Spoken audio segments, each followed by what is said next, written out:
দীর্ঘ 18 বছর আন্দোলন সংগ্রামের মধ্য দিয়ে যেসব রাজনৈতিক দল জুলাই গণ অভ্যুত্থানের পথ তৈরি করেছে তাদের মধ্যে কোনো বিভক্তি সৃষ্টি হওয়া উচিত নয়। শাহবাগে জুলাই স্মৃতিস্তম্ভে শ্রদ্ধা জানিয়ে একথা বলেছেন মুক্তিযুদ্ধ বিষয়ক মন্ত্রী আহমেদ আজম খান। অন্যদিকে শেখ হাসিনার বক্তব্য প্রচার নিয়ে ভারত দ্বিমুখী আচরণ করছে বলে অভিযোগ করেছেন প্রধানমন্ত্রীর উপদেষ্টা রুহুল কবির রিজভী। নাজিবুর রহমানের রিপোর্ট।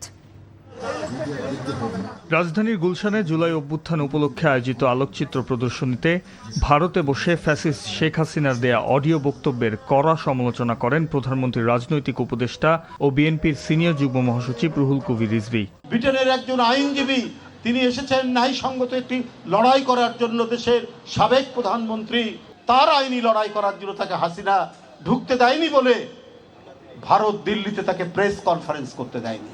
আর আজকে শেখ হাসিনার জন্য আপনাদের এত মায়া, এত কান্না চোখ দিয়ে ঝরছে যে তাকে ভিডিও বার্তা না দিতে পারলেও অডিও বার্তা দেওয়ার সুযোগ দিচ্ছে। এটা ডাবল স্ট্যান্ডার্ড, এটা ভারতীয় মুখপাত্রের ডাবল স্ট্যান্ডার্ড। এর আগে জুলাই শহীদদের প্রতি শ্রদ্ধা জানিয়ে মুক্তিযুদ্ধ বিষয়ক মন্ত্রী বলেন, গণ অভ্যুত্থানের পক্ষে থাকা রাজনৈতিক দলগুলোর ঐক্য জরুরি। প্রতিমন্ত্রী ইশরাক হোসেন অভিযোগ করেন, বিভিন্ন বিশ্ববিদ্যালয়ে সহিংসতার ঘটনা ফ্যাসিবাদী ষড়যন্ত্রের অংশ। জুলাই অভ্যুত্থান দিবসে জাতীয় প্রেসক্লাবে ফেডারেল সাংবাদিক ইউনিয়ন ও ঢাকা সাংবাদিক ইউনিয়নের যৌথ র্যালি আয়োজন করে।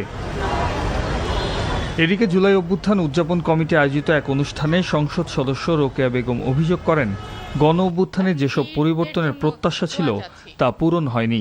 আমাদের শহীদরা যেন। Najibur Rahman, NTV news, Dhaka.